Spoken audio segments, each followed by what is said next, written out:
Train বাসে প্রচুর মানুষ দুর্ঘটনায় মারা গিয়েছে মহাকুম্ভ যেতে।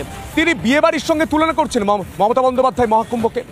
ফের মহাকুম্ভকে আক্রমণ মমতা বন্দ্যোপাধ্যায়ের। 144 বছর পর মহাকুম্ভের তথ্য ঠিক নয় মমতা বন্দ্যোপাধ্যায় বলছেন। রেল ও পথ দুর্ঘটনায় অনেকেই মারা গিয়েছেন বলছেন মমতা বন্দ্যোপাধ্যায়। বিয়ে বাড়ির সঙ্গে মহাকুম্ভকে তুলনা মমতার। মহাকুম্ভকে কেন সহ্য করতে পারছেন না মমতা বন্দ্যোপাধ্যায় কি বলছেন শোনাবো আপনাদের, শুনুন। 144 বছর পরে কুম্ভ হচ্ছে, এটা ঠিক নয়। গঙ্গাসাগর প্রতিবার হয়, কিন্তু মহাকুম্ভ 12 বছর পর পর হয়। যেমন জগন্নাথ দেবের পুরীর মন্দিরে যে নিম কাঠের ঠাকুর হয়, তাদের অনেক নিয়ম কানুন আছে, এবং আমি যতদূর জানি 12 বছর পর পর সে নিম কাঠের মূর্তি চেঞ্জ করে পুরীর সিস্টেম অনুযায়ী। দৈত্যপতি এক একটা জায়গায় এক এক রকম নিয়ম আছে। কাজে যারা বলছেন 144 বছর পরে হচ্ছে, 2014তেও হয়েছে। আমি যদি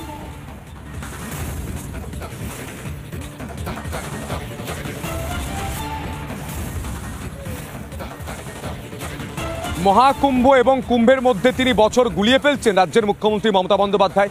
আসলে উদ্দেশ্যটা কি বোঝার চেষ্টা করি। এর আগে বিধানসভায় দাঁড়িয়ে বাজেট অধিবেশনের রাজ্যপালের ভাষণের তিনি রিপ্লাই দিতে গিয়ে সেই কথায় গিয়ে তিনি বলেছিলেন মহাকুম্ভ মৃত্যুকুম্ভ। কি বলেছিলেন তিনি শুনবেন। সেগুলো আমি শ্রদ্ধা জানাই, পবিত্র গঙ্গা মাকে আমি সম্মান করি, কিন্তু প্ল্যানিং না করে এত হাইপ তুলে সব জায়গায় হাইপ তুলে দিয়েছে। সে একবার হয়েছিল না, গণেশ দুধ খাচ্ছে, এত লোকের মৃত্যু বললেন 30 জন। কথাটা কি সঠিক? কত ডেড বডি ভাসিয়ে দিয়েছেন নদীতে, কত হাজার হাজার। ওটা এখন মৃত্যু কুম্ভ হয়ে গেছে, মৃত্যু কূপে। মহাকুম্ভকে মৃত্যুকুম্ভ বলছেন রাজ্যের মুখ্যমন্ত্রী মমতা বন্দ্যোপাধ্যায়। শুধু তাই নয়, আজ তিনি বলছেন মহাকুম্ভকে আক্রমণ করছেন। 144 বছর পর মহাকুম্ভের তথ্য ঠিক নয়। তিনি বলছেন 12 বছর পর তো কুম্ভ হয়, তাহলে মহাকুম্ভ 144 বছর পর কি করে হচ্ছে? এটা অবশ্যই উত্তর দিতে পারবেন সনাতনী হিন্দুদের যারা রক্ষক রয়েছেন, তারা বলতে পারবেন, নাগা সন্ন্যাসীরা বলতে পারবেন। রেল ও পথ দুর্ঘটনায় অনেকেই মারা গিয়েছেন বলছেন মমতা বন্দ্যোপাধ্যায়। বিয়ে বাড়ির সঙ্গে মহাকুম্ভকে তুলনা করছেন মমতা বন্দ্যোপাধ্যায়। মহাকুম্ভকে কেন সহ্য করতে পারছেন না মমতা? এটা এখন সব থেকে বড় প্রশ্ন। কেন সহ্য হচ্ছে না? কারণ তার দলের নেতা মন্ত্রীরা প্রত্যেকেই গেছেন মহাকুম্ভে, পুণ্য স্নান করছেন।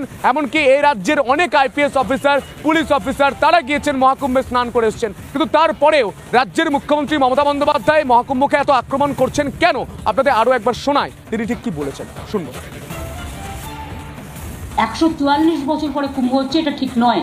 গঙ্গাসাগর প্রতিবার হয়, কিন্তু মহাকুম্ভ 12 বছর পর পর হয়। কাজে যারা বলছেন 144 বছর পরে হচ্ছে, 2014তেও হয়েছে। কিন্তু আমরা যতদূর জানি পুণ্য স্নান যেটা হয় প্রতিবার গঙ্গাসাগরে হয় বলে আমরা জানি, সংক্রান্তিতে হয় এবং নিয়ম কানুন মেনেই হয়। তাই 144 বছর পরে আবার কুম্ভ হবে, বা 144 বছর আগে এটা হয়েছে, আমি একটু অজ্ঞ আছি এ ব্যাপারে।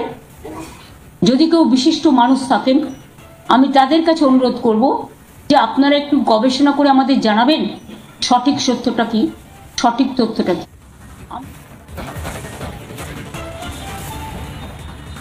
এই মুহূর্তে আমাদের সঙ্গে টেলিফোন লাইনে রয়েছেন লেখক মানস ভট্টাচার্য। মানসবাবু, আপনাকে রিপাবলিক বাংলায় স্বাগত জানাই। মমতা বন্দ্যোপাধ্যায় বলছেন 144 বছর পর মহাকুম্ভ হচ্ছে, এই তথ্যটা ভুল। আমি একটু অজ্ঞ আছি, কেউ যদি বিজ্ঞ মানুষ এটা ঠিক করে দেয় আপনার কাছে আমি জানার চেষ্টা করবো। এক, দ্বিতীয়, ওনার দলের মন্ত্রী বিধায়ক থেকে শুরু করে এই রাজ্যের IPS অফিসাররা তারা মহাকুম্ভে স্নান করতে যাচ্ছেন, আর উনি মহাকুম্ভকে তীব্র আক্রমণ করেই যাচ্ছেন কেন? উনি কেন আক্রমণ করছে সেটা তো উনি বলতে পারবেন, কিন্তু আমার মনে হয় যে কুম্ভ মেলায় ভারতীয় জ্যোতির্বিজ্ঞানের যে হিসাব নিকাশ, যেটা নিয়ে বিভিন্ন দেশের বিজ্ঞানীরা গবেষণা শুরু করেছেন, উনি যেটা বলেছেন গবেষণা করে জানাবেন, তো উনি তো একটু পড়াশোনা করলে জানতেই পারতেন যে কুম্ভ মেলাতে শুধুমাত্র পুণ্যার্থীরা আসেননি, কুম্ভ মেলাতে সারা পৃথিবী থেকে বিজ্ঞানীরা এসেছিলেন। কি জানতে এসেছিলেন? না, কুম্ভ মেলা মূলত হয় সূর্যের চারপাশে যে বৃহস্পতি ঘুরছে, বৃহস্পতি কেন না বৃহস্পতির ভার সব থেকে বেশি, বিজ্ঞান অনুসারেই বলছি আমি, ধর্মের ধারে কাছেই নেই। যেহেতু বৃহস্পতি সূর্যের পরবর্তী গ্রহের সব থেকে বড় গ্রহ, সেই জন্য বৃহস্পতিকে বলা হয় গুরু গ্রহ। গুরু শব্দটা এখানে ভারী বা বৃহৎ অর্থে ব্যবহৃত। সেই গুরু যখন পুরো সূর্যকে প্রদক্ষিণ করে তার সময় হচ্ছে 12 বছর। 12 বছর অন্তর অন্তর সূর্য একই রাশিতে আসে। উনি তার আগে আরো একটা ভুল বলেছেন যে 2014-তে হয়েছিল। 14